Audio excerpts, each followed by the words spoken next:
Olá, literapistas, bem-vindos. Obrigada por estarem connosco numa conversa, no nosso segundo videocast.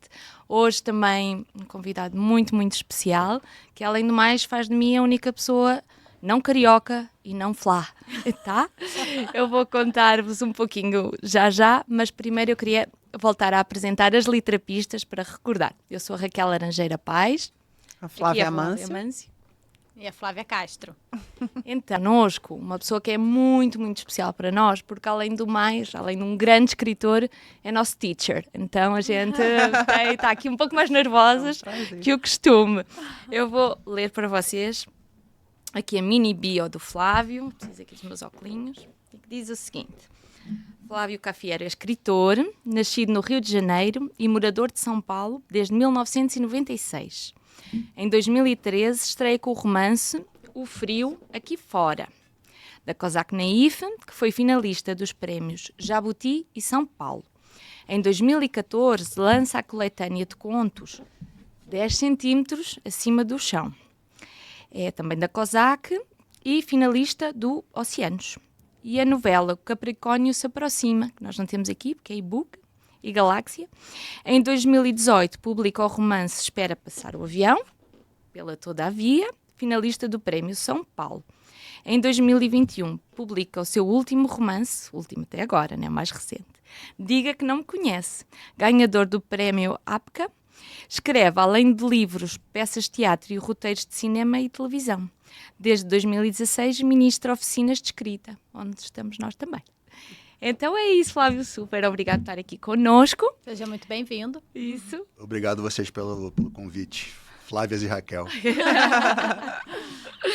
Então, Flávio, nós aqui no Literapistas temos muito o foco da leitura, não é? Nós queremos saber sobre o teu percurso de leitor, primeiro que nada. Então, nós queríamos saber se tu eras uma criança que lias, se tinhas livros à tua volta, se em tua casa se lia. Como é que foi? Como é que era o mini Flávio? Lia, não lia? Eu tive um pai que era leitor, né? Eu tive a sorte de nascer numa casa que tinha, sim, livros, especialmente livros infantis. Como eu sou o segundo filho, meu pai comprou livros para o meu irmão e eu herdei todos esses livros, né? Meu irmão nunca foi um grande leitor, mas eu fui. Então, como muitas pessoas, eu comecei com dois tipos de leitura. Gibis, histórias em quadrinho, Sim. que eu adorava. Tinha uma pilha de gibis que eu levava para onde eu fosse, era até uma piada de família isso. E até para o banheiro eu levava, não largava dos gibis. E eu tive Monteiro Lobato, né? Tinha a coleção toda do Sítio do Pica-Pau Amarelo, que foi minha primeira grande paixão. Lia todos, lia antecipadamente aos programas de TV, que tinham seriado quando era pequeno, né? E lia vorazmente Monteiro Lobato. E também tive a sorte de ter uma escola que prezava muito a literatura. Então, assim, éramos chamados a ler livros desde da primeira série, desde a alfabetização, né? E fazer seminários sobre os livros.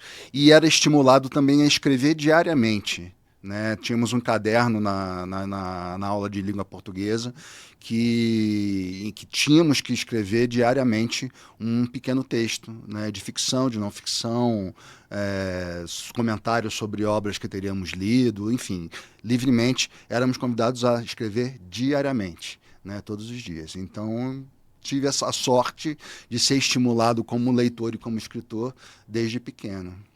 Legal. Muito bom. Você lembra algum título, além desse, que tem as Reinações de Narizinho e tal, mas algum outro título de livro, assim, dessa época que ficou para você? Eu lembro de um livro chamado A Bolsa Amarela. Ai, que maravilhoso. Era ele que eu tinha em mente. Eu ia comentar ele agora. É incrível esse livro. Acho que até recentemente ganhou edição nova. É um livro inesquecível. Li várias vezes, mas tem um que eu li realmente diversas vezes e me é muito marcante. Era um livro meio da moda, todo mundo lia, né, que era O Menino do Dedo Verde. Ah, sim. Né? Esse também foi muito marcante. Eu li diversas vezes e é um livro incrível. Eu achei interessante a Bolsa Amarela, era ele que eu tinha em mente. Justamente estava com ele na cabeça quando eu te perguntei, porque é engraçado essa coisa da inclinação da criança para a leitura. né? Porque eu li esse livro, eu amava esse livro. Esse livro estava em mim, em algum lugar. Eu nem me lembrava que eu gostava tanto do livro. Recentemente, por causa das minhas filhas, eu comprei o livro de novo, porque eu já não tinha mais, enfim. E eu fui ler. E aí eu tava lendo, tava com meus sobrinhos, enfim, mais gente lendo para eles. E eu fui percebendo que aquele encantamento com este livro em especial era uma coisa muito particular minha e de, sei lá, meus sobrinhos que gostam de ler. Outros tantos olhavam, porque eu não sei se você se lembra, mas tem a história da bolsa, tem o galo, tem o guarda-chuva, e eles conversam entre si, é tudo na base da imaginação mesmo, né? Enfim, o registro. E as crianças, algumas crianças falavam, mas como o guarda-chuva fala? Mas como o galo existe dentro da bolsa? E você vê como a gente era realmente estimulado, né? De alguma maneira, aquilo ali era muito... Gente, aquele livro é um livro que eu guardo dentro de mim, num lugar... E a protagonista é Raquel, olha lá, Raquel. Então, eu li, tu sabes que eu li. Você leu? Quando eu cheguei cá em São Paulo, mas eu acho que o Tomás já tinha nascido. E eu via que as pessoas falavam muito nesse livro. Então, eu fui à biblioteca, Monteiro Lobato, peguei o livro e pensei, mas isto é muito incrível. E eu já comprei para o Tomás ler. Ah, que legal. Mas recentemente até saiu uma edição super bonita lá. O que eu comprei é daqui, é aquela edição que vocês conhecem. Mas realmente é um livro bem especial. Estamos bem ligados especial. pela Bolsa Amarela. Tá bom. Estamos ligados pela Bolsa Amarela. Ô Flávio, conta pra gente. Você tem algum critério de escolha dos seus livros? Como assim? Dos meus livros ou dos livros que eu vou ler? Dos livros que você lê. Não, eu procuro ler de tudo, Flávia. Eu em ficção, né? Eu sou um cara vidrado em ficção. Eu não sou muito ligado em não ficção, não. Gosto de prosa de ficção. É isso que eu leio majoritariamente. Sempre foi assim? Sempre foi assim? Sempre gostei de ficção. Né? Nunca fui muito ligado em biografias, nunca fui muito ligado em... Eu leio muito não ficção quando eu estou pesquisando para escrever meus livros de ficção.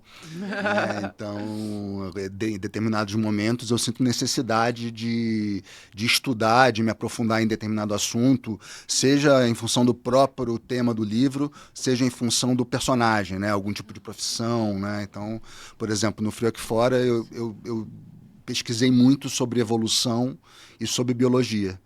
Né?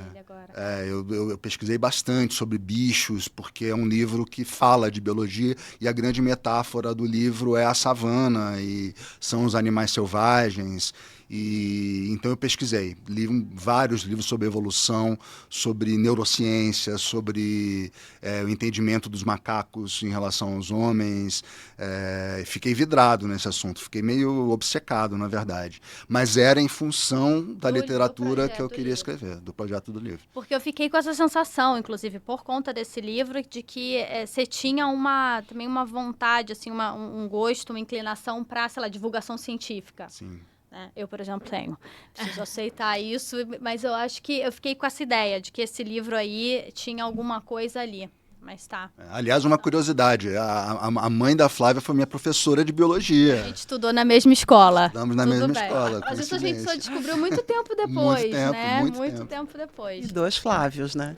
Exato. Muitas coincidências. Muitas. E eu já li toda a obra do Flávio. Tudo bem. Isso aí todos nós. Eu acho que o Flávio já leu toda a tua obra também, certeza. Ele leu muita coisa. Não, toda eu não sei, mas muita coisa já. Mas vamos, só seguindo aqui, a Flá estava falando das leituras, né? Sim. Na leitura contemporânea, por exemplo, literatura brasileira contemporânea, você lê? Sim, bastante. Até porque eu levo na escrevedeira um clube de leitura e o tema do clube é justamente literatura em língua portuguesa contemporânea. Né? Então, eu li muitos autores portugueses, muitos autores brasileiros e lusófonos em geral, né? E todo mês eu tenho que ler um livro, escolher e ler um livro. Né? Então, eu e a Luciana Gerbovic, a gente discute bastante literatura contemporânea. Então, eu sou um leitor ávido de escritores brasileiros e portugueses, principalmente. Tá. A Escrevedeira, para quem não sabe, é um centro literário aqui em São Paulo. É bem importante, enfim, que são ministrados cursos de literatura e de escrita criativa, certo? Sim, exatamente. Falei certinho? Então tá, deixa eu te perguntar esse negócio da literatura brasileira contemporânea. Algum título te vem, assim, mais marcante das últimas leituras que você fez? Alguns. Eu tenho um livro que eu fiquei apaixonado, que rendeu um belíssimo clube de leitura, que é o Agora, do Carlos Eduardo Pereira, por exemplo. Eu acho que é um livro que se destaca pela criatividade, na forma como a história é contada, e a própria história é interessantíssima. Eu recomendo bravamente o livro do Pereira. Eu acho que é o que mais se destacaria na minha memória. Legal. Olha, vamos atrás. Vai Lá ser- está, uma leitura puxa Sim, a eu outra, até né? tenho esse livro, mas é isso, a gente fica passando um na frente do outro, né? Meio As sem pilhas são controle. móveis, né? Você nunca segue aquilo. Acho que eu nunca tive, é 3 que eu segui a ordem, mas tudo bem. Raquel. Então, assim, entrando no teu livro, tenho eu que dar o aviso de leitor, literapista que nos está a ouvir. Se não leste o livro, vai ler, porque nós vamos discutir mesmo, então vamos dar spoiler, né? Então, se ainda não deu para ler, é melhor parar aqui, ler, voltar. Isso Tá? aí, perfeito. Então, aqui nos meus 2 livros, apontados das 2 maneiras, este teu livro, é um livro sobre paixão, é um livro sobre solidão, mas é também muito um livro sobre loucura. Então, eu fiquei a pensar que é bem... Daí a gente estava a fazer brincadeira de falar do Freud, mas é que o Freud dizia que o estado da paixão é um estado psicótico, assim, que a pessoa está ali, aqueles primeiros meses da paixão, está como se de facto estivesse num surto, não é?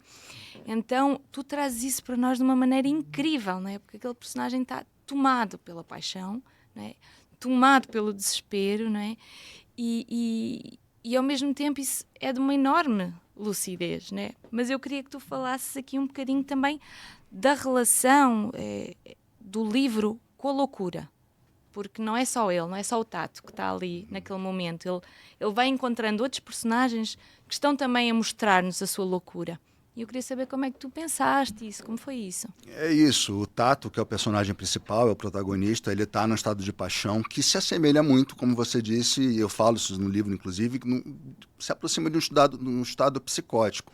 Ele, inclusive, tem surtos, né? O Tato, ele tem um relacionamento recente que é desfeito, não sabemos porque ele é desfeito, mas ele é desfeito, né? E ele continua apaixonado e obcecado pelo Fabiano, que é o outro personagem. Né? E ele encontra pessoas que, cada um à sua maneira, né? Não necessariamente não se encontram num estado de paixão, mas à sua maneira se encontram num estado muito próximo de uma patologia. Né, que eu acho que é uma coisa muito discutida hoje em dia, né? Nunca fez tanto sentido a frase do Caetano, de perto ninguém é normal. Todos nós, hoje em dia, carregamos, com o avanço da psiquiatria e da farmacologia, a gente se vê todo mundo no mesmo barco. Né? Todo mundo, de alguma forma, está patologicamente comprometido. Né? Somos um pouco loucos, né? E o Tato está, como você disse, Raquel, está num estado de loucura terrível, doloroso, porque é um estado de loucura consciente, né? A gente sabe que a loucura, quem é louco não se sabe louco, né? Mas o Tato, de certa forma, ele se sabe louco. Ele se sabe louco. Ele se sabe louco. Né? E isso é muito doloroso, porque ele se estranha, ele se recusa e ele entra em contato com questões da vida dele com as quais ele nunca tinha entrado em contato, como, por exemplo, a questão de se ver homossexual, se ver perdido numa cidade grande, se ver com questões familiares muito fortes, pesadas e subterrâneas até então. Isso. Então a paixão, o grande lance é esse, a paixão faz o Tato entrar em contato com questões da vida dele com as quais ele nunca tinha entrado em contato. Isso pode ser muito doloroso e muito louco. Muito louco.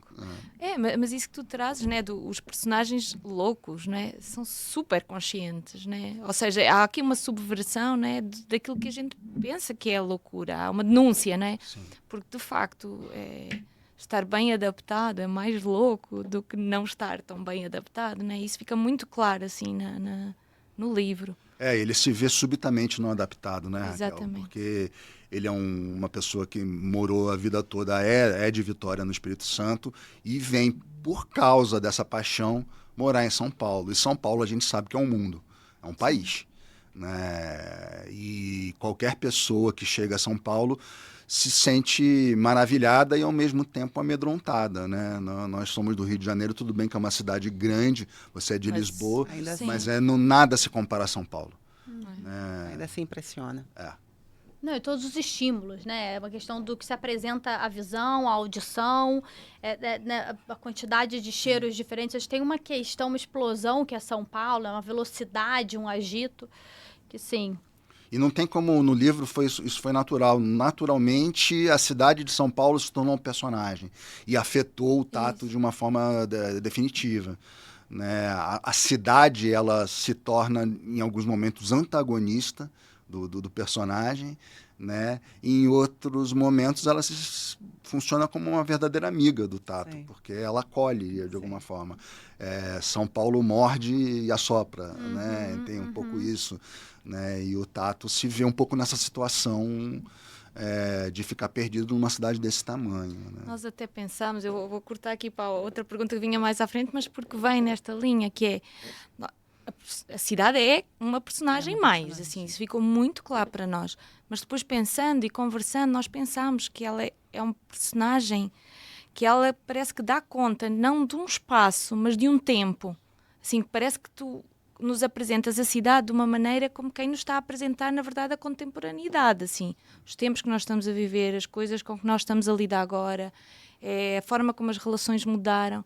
Então, fala um pouquinho assim disso. É o que você falou, a cidade é um personagem, né, como a gente já tinha comentado, e eu acho que uma coisa que acontece que é muito legal, que tem a ver com isso que você disse, é que as cidades em geral, mas São Paulo particularmente, ela apresenta diversas formas de viveres. Né? Ele encontra diversos tipos de personagens e cada um vive a cidade de uma forma diferente. Né? Ele mesmo, Tato, ele chega a comentar, porque é uma narrativa em primeira pessoa, ele chega a comentar que a cidade que ele tinha com o Fabiano, quer dizer, a cidade que ele tinha com o namorado, né, com o companheiro, era completamente diferente da cidade de uma pessoa solteira, de uma pessoa com dor, de uma pessoa sofrendo.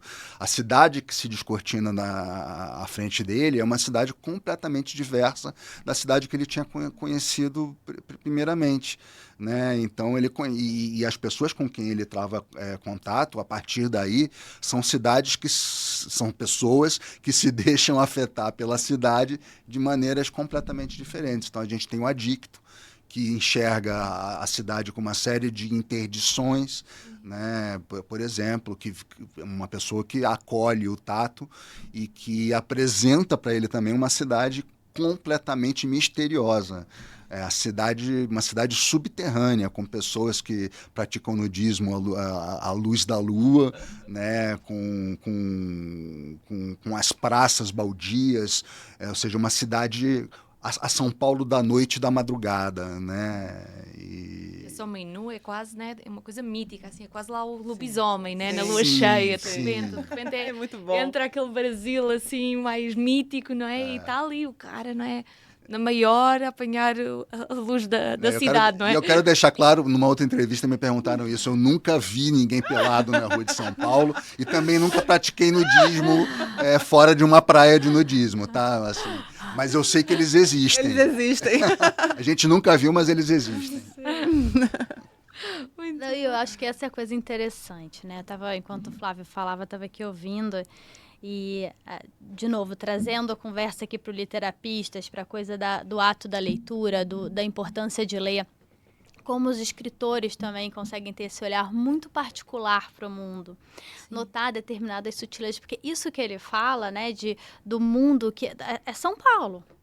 Mas São Paulo não comporta, tipo a frase, isto é São Paulo, não comporta o tamanho de São Paulo, que é tudo isso e mais um outro tanto de coisas, né? Que, no fundo, é um pouco isso, cara, a São Paulo que ele tinha com o namorado não é a São Paulo que ele tem abandonada. E a gente consegue resgatar isso na gente, sentir isso, né? Os momentos da vida e como os lugares são diferentes, né? Mudou o espaço a partir de um determinado tempo que você está vivendo, um tempo seu, claro. Né? E, aliás, o primeiro que ele chama o primeiro surto, né? Parece que vem até um pouco daí, porque de repente ele encontra o Fabiano, né? Uma quarta-feira à noite.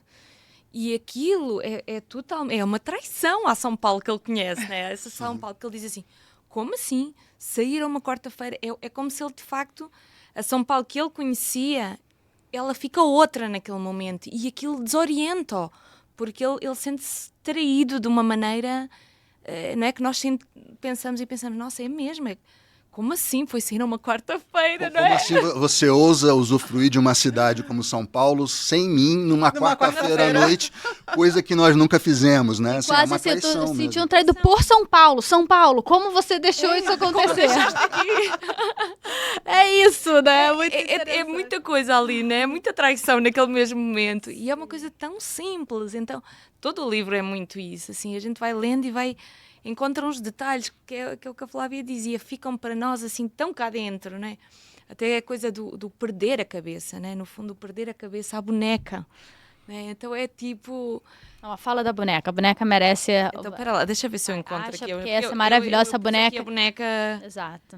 Só não sei em qual livro eu sublinhei a boneca. Por amor de Deus. Eu tenho 50 livros do Flávio, o mesmo livro. O mesmo livro. Ai, meu Deus. Não, vou só ler. Olha, esta é muito maravilhosa, que diz assim. Eu gostei muito desta parte, assim. Devia ter treinamento, simpósio, matéria obrigatória, mas não tem. Relacionamento é paz, relação verdadeira tem que trazer boas ondas, me disse uma amiga querida de Cachoeiro, ainda acreditando que sentimentos são sementes que Deus deposita nos nossos coraçõezinhos aflitos. Era mesmo doença, Tato. Era então. E até os psiquiatras começam a concordar que ninguém é doente. Ou então, todos. Todo mundo achacado com essa história de se sentir torto. Estavam para lançar um novo distúrbio, o de parecer normal. Juro, parecer normal é bem esquisito. Nossa, é maravilhoso, né? De novo, leiam Flávio Cafiero, porque vale... é impressionante, eu acho que cada livro tem uma... Eu não sei se eu tô falando certo, né? É linguagem de leitor, mas eu acho que cada um tem uma linguagem, tem um ritmo, né? Tem um campo semântico, tem um vocabulário, né? É como se a gente estivesse lendo muitos autores. Eu não sei nem se você gosta disso, nem vou olhar para ver se é legal, mas eu acho que é interessante. Não te deixe intimidar. Claro que não quero me deixar intimidar.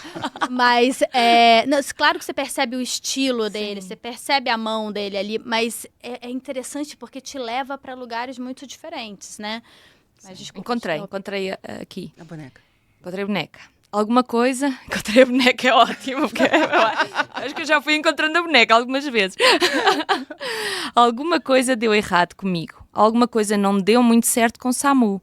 E agora uma boneca violada estendia os braços curtos e gorduchos na nossa direção. A gente nunca sabe. Era horrível, mas fazia sentido. Eu sei do que você está falando. Repito as palavras do Samu. Muitos passos atrás dele. Acelero. Aos poucos a distância foi diminuindo. Quase emparelhámos. Entramos no Concórdia. Bom, aí vai. Aí vou saltar para a frente. Come back me. Uma boneca sem cabeça, com um vestidinho de chita. E verde, um verde profundo, com margaridas voando. Everybody, body, everybody needs love. Naquela noite, o ruído branco do Samu não subiu pela área interna para me embalar. É gostoso ouvir, né? O que você escreveu é diferente, né? Ouvir em voz alta. Primeira vez que eu escuto alguém lendo trechos desse livro. Então você vai ouvir várias, porque eu tenho o meu aqui preparado também. Não, eu acho interessante isso que a Flávia falou e tem a ver com a leitura da Raquel, que realmente eu procuro imprimir em cada obra que eu escrevo, né, um ritmo e uma maneira de contar diferente, porque eu sou daqueles que acredito piamente que uma história só pode ser contada de uma forma, e a forma tem que estar de mãos dadas com o conteúdo, com o enredo. Né? Então, por exemplo, o ritmo do Diga Que Não Me Conhece, ele é alucinante, porque a história é alucinante. Ele precisava ser um livro curto, ele precisava ser um livro com pontuação, uma pontuação explosiva, porque a vida e os sentimentos do Tato são explosivos. E, por exemplo, o Espera Passar o Avião e o Frio Aqui Fora são muito mais lentos, porque são histórias de transformação, são histórias de que as revelações vêm paulatinamente, a partir de um cotidiano muito organizado, de trabalho, tem muito a ver com trabalho, os outros dois livros, né? Então, acho que eu gosto muito de ouvir isso, porque é tudo muito intencional e tudo muito estudado da minha parte.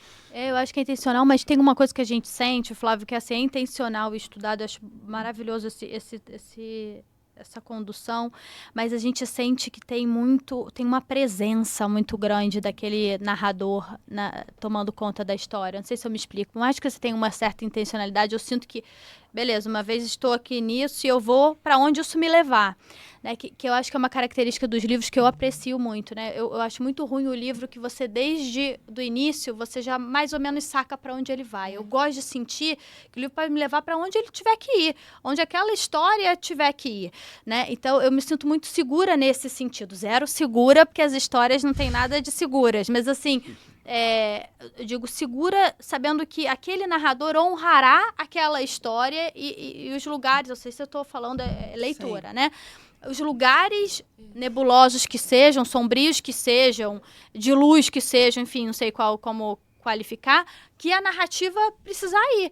E ela irá. E quem está escrevendo dá conta disso, né? Então, por exemplo, essa cena da boneca é uma cena muito marcante. Né? Como leitor, pode ter passado muito tempo, a gente lembra dessa cena. E a gente não lembra como livro lido. A gente lembra como imagem vista. Como se tivéssemos de facto Você não tem encontrado. isso? Tipo, quando você estava lendo, boneca, eu tenho a imagem na minha cabeça. Que inclusive é um beco parecido com o que eu usei. Eu estou usando com o mesmo cenário na minha cabeça do livro recente que eu li daquela Tove de Tlevsen. Tem um momento que ela fica num beco. Estou percebendo que tem similaridade de onde está a boneca e acima.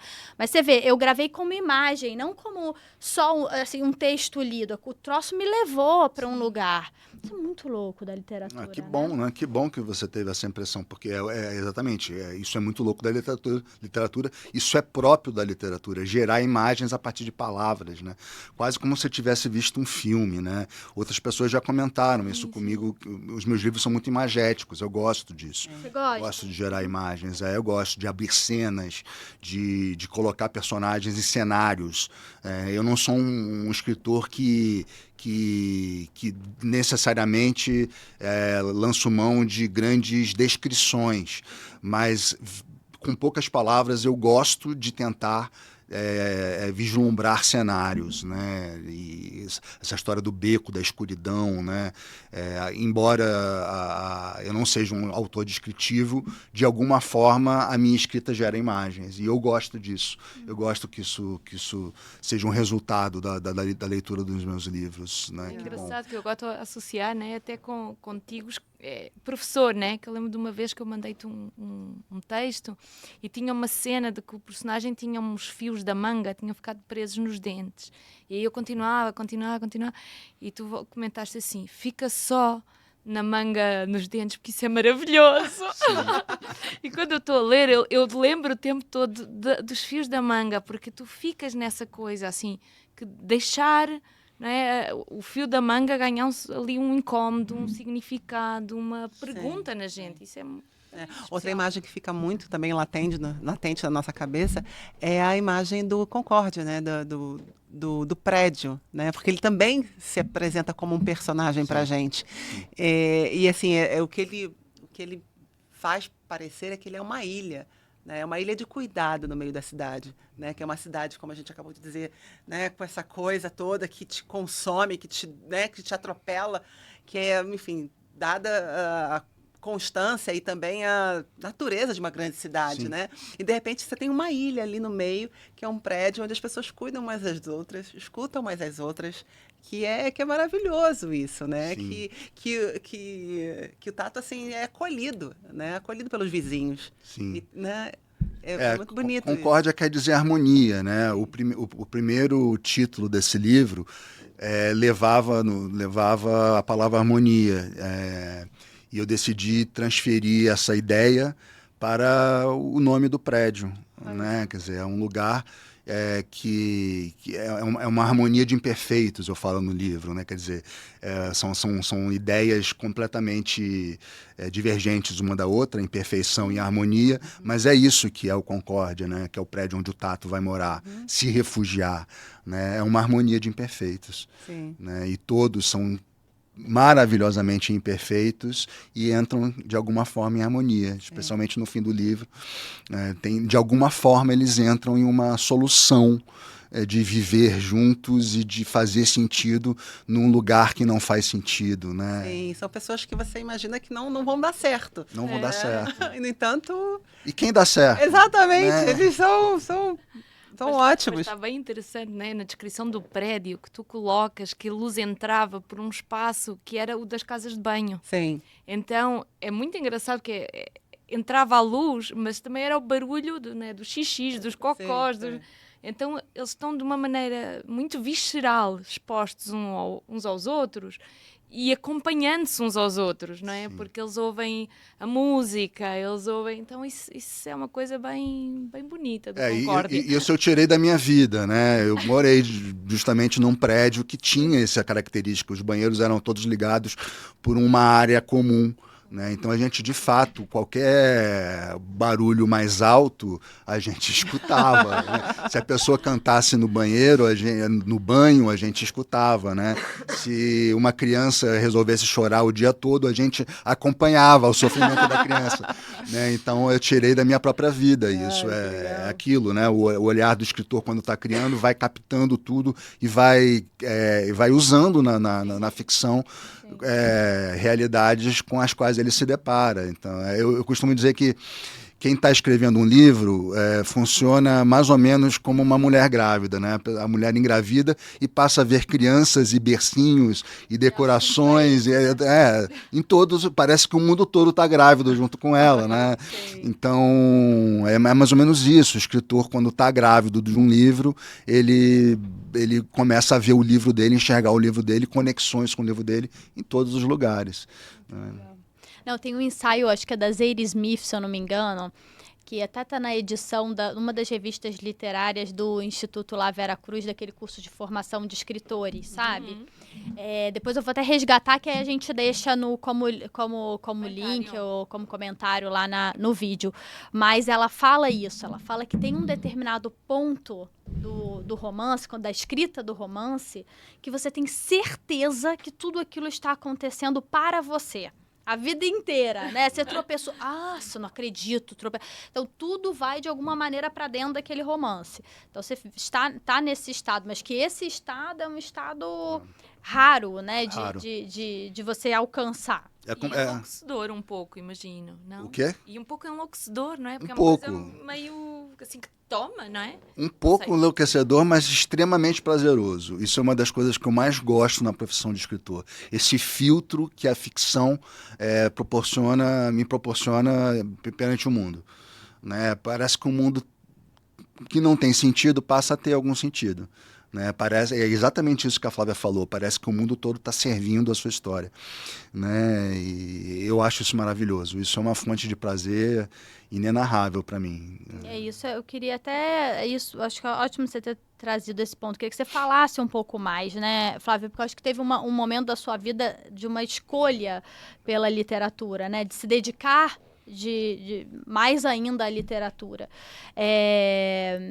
E eu até tinha preparado para falar um pouco disso, porque acho que o frio aqui fora, você traz um pouco uma história, né, não sei se parecida com essa, ou uma história dessa, né, de uma saída de um ambiente de trabalho, não sei, era corporativo, já tem muito tempo. Sim, uma grande empresa. Isso. E que você até falou, os 2 livros são sobre trabalho, você falou agora no início, né, o Espera Passar o Avião também.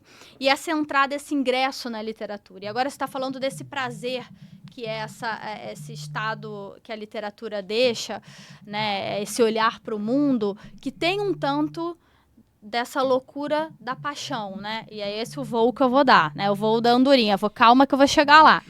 O trecho que eu quero ler antes, para ajudar aqui a refletir, é: as andorinhas explodem todo começo de dia e também no fim da tarde. Aquela coreografia absurda e exata demais num ser com um espaço tão ridículo para os miolos. Não se trombam as benditas. Um roçar de caudas, quem sabe, os rabinhos bifurcados com um par de antenas, mas nada que as impeça de seguir em alta velocidade. Fazem a farra. Precisam dizer oi para o sol, parece, e no segundo turno se despedem e se recolhem. A impressão que dá é que não se rendem a outro prazer que não seja o de festejar o verão. Tem que ver. Talvez sejam felizes, Não estive lá, nunca fui a Lisboa, mas deve ser uma espécie de feliz para sempre, sem passado e futuro, trouxinhas de penas que mal atingem os 8 anos, e eu, a puxar pela memória, até consigo encontrar uma criança razoavelmente satisfeita aos 8. Eu me divertia com qualquer sobra de barbante, contanto que estivesse sozinho. Até a leitura que eu estou fazendo é mais devagar do que a leitura que a minha cabeça faz quando eu não preciso falar. Mas porque eu acho que o ritmo desse livro é um ritmo mais acelerado do que a minha cabeça, sabe? Do que eu consigo reproduzir agora falando. Sabe aquela coisa do áudio, quando você bota 1.5, ele vai um pouco mais rápido? Para mim, o livro está nessa voltagem. E essa coisa das andorinhas que abrem e fecham, né, o livro, de novo, spoilers, cuidado, mas tem uma importância essa revoada das andorinhas, a forma como elas se comportam, o que você olha e o que você imagina para o que de fato pode estar acontecendo, essas especulações todas. Tem um tanto de loucura, mas tem uma paixão por observar, né? Então, tem uma busca ativa também. Tem alguma coisa ali que me parece... Tem a coisa do livro, que é a paixão pelo outro, né? Um outro pessoa e o abandono, enfim. Mas eu quis chegar a falar tudo isso para chegar. Também uma paixão pela literatura? É também essa coisa maluca, essa revoada de andorinhas que é a própria literatura e o dedicar-se a ela? Total. Você dedicar a sua vida a um trabalho como a literatura que te oferece, em muitos momentos, ela te oferece muita coisa boa, né? Mas ela é difícil, ela é cruel, ela é dura, né? Só pode ser louco, né? Tem um pouquinho de loucura. Eu acho que tem o passo do louco, né? Pensando naquele... Foi um passo que eu dei na minha vida, né? O passo rumo ao abismo, né, da carta do tarô, né, do louco.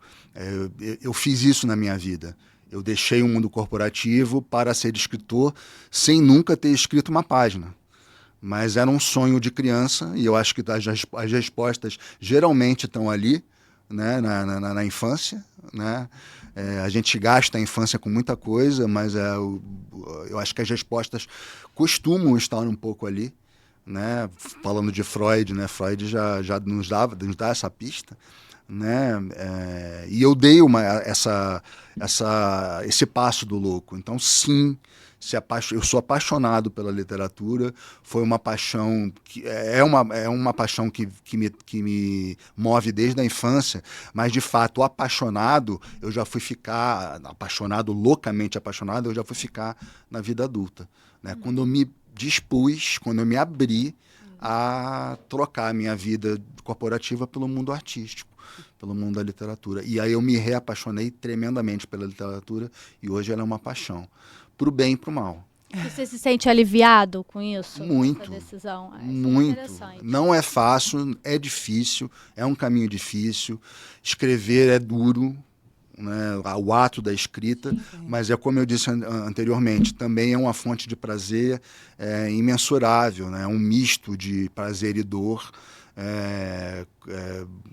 real, você sente isso na pele, mas eu não troco por nada, não dou um passo atrás por nada nesse mundo, vou seguir nessa loucura, seja qual for o resultado. Até o fim dos dias. Até o fim. A outra coisa que a gente percebeu também é que as andorinhas também serviram como uma metáfora para pessoas, né? Então, além da literatura, também é um apaixonar-se pelo outro, né? Sim. A andorinha foi um achado na minha vida. Eu sou apaixonado pelas andorinhas, ao contrário do personagem. Eu fui a Lisboa, Raquel, e lá, de fato, as andorinhas mandam na paisagem em algumas épocas do ano, né? São bandos, assim, de centenas de andorinhas. Parece que o céu fica negro em alguns momentos, né? De tanta andorinha no céu. É assustador e é maravilhoso. E eu me maravilhei pelas andorinhas. E eu escrevi um conto sobre as andorinhas que serviu de início para o livro, né? O conto deu origem ao livro, né? Então as andorinhas são um pouco o marco fundador do Diga Que Não Me Conhece, né? E é o que você disse, né, Flávia? Elas são lindas, a gente fica maravilhado, é um espetáculo lindo da natureza, mas é também uma carnificina que está acontecendo. Elas estão lá caçando, elas estão procurando comida, elas estão famintas. Como nós. Isso, como nós. Enquanto a gente está se distraindo com o mundo e fazendo as coisas maravilhosas que a gente faz todo dia, ir ao cinema, fazer sexo, ir ao teatro, brincar com as crianças, todas as coisas gostosas que a gente faz no dia a dia, no fundo a gente está sobrevivendo, né? Como as andorinhas estão fazendo. Elas estão proporcionando aquela maravilha para a gente, mas elas estão apenas sobrevivendo. E eu acho isso incrível. É realmente uma metáfora maravilhosa para o... Desculpa a falsa modéstia, né? A pouca modéstia, mas eu acho que serviu você como pode, uma que realmente é luva. muito boa. Serviu como uma luva para a história que eu queria contar, na verdade. Né? Tem uma coisa das andorinhas, né, que elas sempre estão indo para o verão, né, como se fosse possível sempre elas chegarem só no bom da vida, não é? Sim. Então eu acho que é tipo, também essa ideia da paixão, né, do querer chegar na paixão, querer encontrar a paixão, Sim. como se pudesse sempre estar no verão, né? Sim, sempre em busca da beleza, né, Sempre em busca da Raquel? beleza. Sempre em busca da beleza. Sim, eu estragaste as andorinhas para mim, porque eu olhava para elas e pensava, nossa, que lindo, chegou a primavera, e nunca pensei que elas estavam de facto sobrevivendo, caçando, né? E até um momento do livro que tu trazes muito esta coisa de que elas têm pulgões nas penas, que elas vêm para as cidades atrás por causa das moscas que ficam no lixo. E carregam com elas também. Traz uma visceralidade ali da andorinha que a gente vê-se completamente ali. Tipo assim, não, nós estamos aqui a olhar para a beleza, a ir atrás da beleza e olha lá como nós somos resto, olha lá como nós somos sujos, né? A beleza, a natureza não tem sinal de mais nem de menos, né? É isso. As duas coisas. A beleza encontrar a beleza é uma coisa humana, né? E a gente encontra a beleza nas coisas mais, às vezes, pequenas, enfim, e até na feiura mesmo, né? Eu acredito nisso, né? E São Paulo também é um pouco isso, né? Total. Há um feio que se nos torna, né? Que fica bonito para nós. Fica né? bonito. Fica bonito. A gente carimba uma beleza nessa Isso, cidade isso. e ela carimba na gente de volta. Mas de perto. Relação, né? De perto. Ó, Raquel, tinha uma coisa também que você tinha comentado quando a gente estava falando do livro do Flávio, que era esse estado visceral, esse estado nu, né, Flá? Você lembra? A gente falou um pouco A gente conversou sobre isso. que eu achei muito interessante essa verdade, a forma como né? você trouxe a verdade, o estar, a coisa dessa escrita urgente, visceral, dessa velocidade. O nu aparece bastante também no livro. Eu estou aqui à procura da frase, né? Mas é muito, assim, é um livro que nos toma, não é? E ele vai nos levando, assim, a um lugar, até eu depois relendo, fez-me lembrar um bocadinho aquilo Agora Vejo Então, da Jamaica Kincaid. Okay. Porque tu vais introduzindo, assim, muito subtilmente a frase não dá para saber, não é? A gente nunca sabe. A gente nunca sabe. E então a gente vai, né? E a frase vai-nos assim, tipo, encurralando, não é? Vai-nos encurralando. E a gente vai começando a sentir-se nu também diante da história, não é? Porque ela é uma história assim, é nossa, é a história de toda a gente já teve, de alguma maneira, naquele lugar. Porque ela é tão específica, é tão do personagem, é tão ali, que a gente sente que é nossa, né? Então é uma coisa bem interessante. Mas eu queria encontrar aqui, porque eu achava que até a boneca estava nua, e depois relendo, não, ela tinha o vestidinho. Mas tem nesse momento que ele sai com o Samu, e ele vai pelas ruas, né? Então há toda uma nudez que a noite propicia, de alguma outra forma, esse cair dos véus, né? Do dia-a-dia, e o Samu leva-o para uma ruinha, para ele ver o vizinho do 51 ou não sei o quê, que está nu a tomar os seus banhos de sol. Eles ficam a olhar, né? E o outro está lá a curtir. E aí ele volta para casa e ele deita-se nu na cama. Quase como se ele dissesse assim, tá bem, então é isso, é para perder a roupa, é para ficar aqui com a verdade, é para ficar aqui com o que eu sinto, eu vou aceitar isso. Sim. E a gente aceita com ele, porque a gente diz, então tá bem, então vá. Vamos aqui também pensar, né, nas vezes que a gente ficou louco, que o nosso coração ficou partido, né, que a gente olhou para São Paulo e pensou, meu Deus, que solidão é esta, que loucura é esta. Isso é muito forte. É um livro, eu tive bastante retorno sobre isso, né, Raquel? É um livro duro de ler. Porque todos nós já nos apaixonamos, todos nós abandonamos e fomos abandonados, né? Todos nós, né? Todos nós que já temos uma certa vida e uma certa estrada. Então, ela tem muitos disparadores dolorosos, o livro, né? Então, é um livro que é cru nesse sentido, né? Ele nos coloca frente a frente com a gente mesmo, né? A gente se vê no livro, né?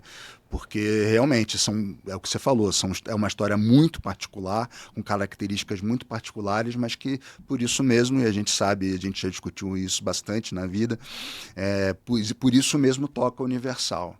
Né? Então eu acho que realmente dos meus livros, é o livro que mais gera identificação com o leitor. Sim. E isso pode ser gostoso e pode ser muito dolorido também. Sim.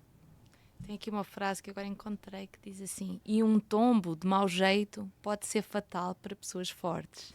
Né? Eu acho que tu aqui desconstróis muito isso, assim, porque as pessoas em geral também têm dificuldade, não é? De falar sobre a sua fragilidade, de ler livros que se assumem num lugar de fragilidade, com toda a força que isso tem, não é? Porque é um livro muito forte, não é? Muito cheio de reflexões, de pensamentos, de questões, e ao mesmo tempo mostra a fragilidade. Sim. Então é muito... Realmente, eu também acho isso, assim, dos teus livros, durante os outros, mas que a gente fica mais num lugar que tem que ver connosco, né? Eu Sim. diria que é... Não sei se vocês sentem isso também, mas eu diria que sim. Sim, eu acho que sim. Acho que é um livro forte, é um livro... que você precisa ter... Eu acho que até quando eu terminei, eu te mandei uma mensagem, porque é um livro que você precisa de um tempo depois, né? Você terminou de ler, você fica meio desnorteado, como se você tivesse mesmo tomado um soco. Comigo aconteceu o contrário. Eu terminei de ler e escrevi a nota para o Literapistas na mesma hora e falei: Flávio, que livro é esse? Eu preciso dar de presente, porque era final do ano, eu preciso dar a algumas pessoas presente de Natal, jogar essa bomba. Né? Não sei se vou perdê-los ou se vou ganhar pessoas melhores, mas está lançada, a sorte está lançada. E foi maravilhoso. Vamos às prustianas, meninas? Vamos sim. Então é assim, não te vamos perguntar sobre a busca do tempo perdido. Não, no final das nossas conversas nós trazemos sempre 3 perguntas do questionário de Proust, que é aquele questionário que ele dizia que ia desvendar a alma humana com aquelas perguntas. Nós não vamos fazer todas para não desvendar a tua alma aqui, só por isso. Mas, no caso, vamos querer saber qual é o teu pássaro favorito e porquê. Meu pássaro favorito, acho que já está respondido, né? É a andorinha. É a andorinha, sem dúvida nenhuma. E desde sempre? Como é que descobriste as andorinhas? Eu descobri as andorinhas numa viagem a Portugal. Eu estava num hotel, eu não lembro que cidade que era, eu viajei por Portugal inteira, né? Eu ganhei uma bolsa, né? Eu passei 4 meses em Lisboa e eu viajei por Portugal, né? Estava dentro da pesquisa, estava previsto eu viajar por Portugal. E eu fui para uma cidade eu acho que era bem ao norte, eu não lembro qual é de fato, muito seca, e estava um dia muito seco, muito quente, e eu fui para a piscina do hotelzinho que eu estava. E foi quando eu vi as andorinhas. Eu na verdade, me apaixonei pela voracidade das andorinhas. Elas mergulhavam na piscina, né, coitadas, bebendo água com cloro, né, para matar aquela sede ou para se banhar diante daquele calor e daquela secura. E era uma multidão de andorinhas que eu jamais tinha visto. Nunca vi tantos animais da mesma espécie juntos como nesse dia. E eu me apaixonei ali pelas andorinhas. E foi dali que eu tive a ideia de escrever um conto, ou seja, é uma paixão tardia.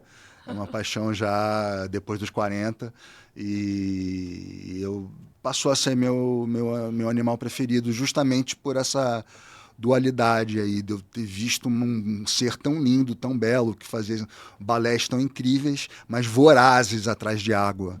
Né? E eu me apaixonei por elas ali. Legal. Bom, conta pra gente agora qual a sua asneira favorita. Asneira? Nossa, que pergunta difícil. Eu sempre fui muito bobo, Flávia.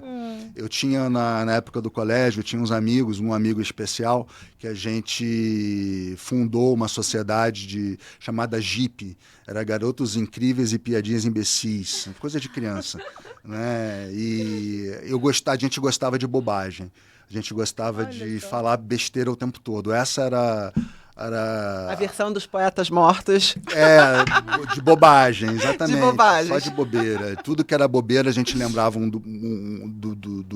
da nossa sociedade secreta. Sim. E a gente contava um pro outro. E até hoje a gente faz isso, né? Às vezes a que gente legal. manda um jogo de palavras, uma bobagem qualquer, a gente manda um pro outro. Que legal. Então a minha asneira preferida sempre foi jogo de linguagem. Qualquer ato falho com linguagem, qualquer duplo sentido na linguagem, né, já me despertava um certo prazer. Ou seja, já tinha a ver com a linguagem de certa forma. Então a minha asneira preferida são jogos de linguagem. Acho que são piadas. Olha aí, já estava escrito. E o Capricórnio se aproxima, agora que tu falaste Sim, há muito tem, tempo, é mas verdade. é isso, É né? isso, Verdade, exatamente. verdade. Exatamente. Eram pais que disfarçavam Isso. coisas ruins Sim. a partir de coisas cômicas, de palavras, como, por exemplo, o próprio Capricórnio. O Capricórnio se aproxima, é a morte se aproximando. Eles chamavam, quando uma pessoa morria, eles falavam para as crianças, tal pessoa é de Capricórnio, algo do tipo. Então, tinha a ver com isso, sim. Tinha a ver com isso. Muito bom, vocês estão olhando para mim, eu estou percebendo, porém eu não tenho a terceira pergunta aqui, então podem fazê-la, porque eu não estou identificando aqui. Tá aqui. Continuo sem identificar, porque essa grafia aqui eu não consigo entender, mas não tem problema, mas pode não. fazer. Vai lá, Faz Raquel. que... Com que figura histórica mais te identificas? Figura histórica. Meu Deus, que difícil essa também. Nossa. Nossa, difícil mesmo, ainda bem que eu não fiz. Olha, eu não sei se eu sei responder isso. Deixa eu pensar numa aqui. Vamos acreditar no acaso. Figura histórica. Eu lembrei agora de uma coisa meio estúpido isso, mas eu lembrei do Regente Feijó. Jesus, gente. Ele foi regente, era um padre que foi regente do Brasil Império, já, acho eu sou péssimo de história, né? Mas eu lembrei dele, eu não sei porquê, mas ele é um cara que foi exilado, e já sei porquê, né? Freud explica. A gente acabou de falar de Vitória do Espírito Santo, né? E ele foi exilado em Vitória do Espírito Santo, que era um lugar muito distante na época. Ele era no estado tampão, né? Ele foi um estado que propositalmente não experimentou o progresso, né? Exatamente para barrar a saída dos tesouros de Minas Gerais para o Oceano Atlântico, né? Mas então ele era um lugar muito distante, embora muito perto da capital do Rio de Janeiro, né? Ou da capital quando era Salvador, né? Enfim, muito perto, mas no meio encravado no Sudeste. Mas eu lembrei do Regente Feijó por causa de Vitória, e ele foi exilado lá. E eu acho que o Diga Que Não Me Conhece, ele fala muito de exílio, né? Quando eu falo a história sobre dois homens gays, né? Todo gay já experimentou na sua vida seu período de exílio, né? Quando criança, quando adolescente, a sensação é justamente de exílio, né? E um exílio dentro do próprio lugar em que você vive, né? Ou seja, um exílio interior, um exílio completamente muito doído, muito difícil, mas pelo qual a gente passa e a gente sobrevive e a gente busca a nossa vida e nossa força a partir desse exílio. Então acho que foi daí que nasceu o Regente Feijó. Caramba, né? com essa resposta ele Não acaba é? de ser aprovado no doutorado, porque realmente que velocidade foi essa, Não é? gente? Regente Feijó, vai precisar estar no próximo livro. Regente vai Feijó. essa vai ter que Vou trabalhar isso na análise semana que vem. Excelente, gente. Achei muito rápido. Eu jamais teria conseguido Não. pensar num nome assim. Então, Ainda rápido, bem com que eu todo não esse fiz. lastro de história. Não, eu acho que o disparador foi justamente o Vitória, o próprio livro, né? Assim, vou estudar sobre Regente Feijó para não muito falar bom. com mais propriedade da próxima vez. Gostei. Ai, Flávia, muito obrigada pela sua presença aqui no Literapistas com a gente. Foi muito enriquecedor, a gente aprendeu muito. E, assim, leiam aqui. Diga Que Não Me Conhece, do Flávio Cafiero, porque é excelente. Não porque ele é um querido, como vocês acabaram de ver, mas porque o livro é excelente. Veja, os livros dele são excelentes. E muito bacana, Falando muito nisso, os bacana. teus livros, que a gente está aqui a mostrar a versão Cosaco, mas eles ganharam uma edição nova. Sim, né? ganharam Sim, edição nós nova. somos lançados Vamos agora. recordar que não vai ser Vai, bem Flá, esta pega ali o outro, vamos Tá a lá. saindo. capa, Todas mas as vai câmeras, ver, vamos vai ver. lá. Olha, Ela aqui para o pegar meio. dois aqui, Acho que apontar tem para dois esse aqui também, ó. Muito bom, muito bom. Obrigado, gente. Adorei. Adorei estar aqui com vocês. Flávia, brigadão mesmo. Acho que foi uma coisa maravilhosa, né? Foi Tá excelente. Foi especial. Foi. Foi especial. Muito obrigada. Era pra ser e foi. Então vá, tchau. Obrigada. Tchau, Tchau, tchau.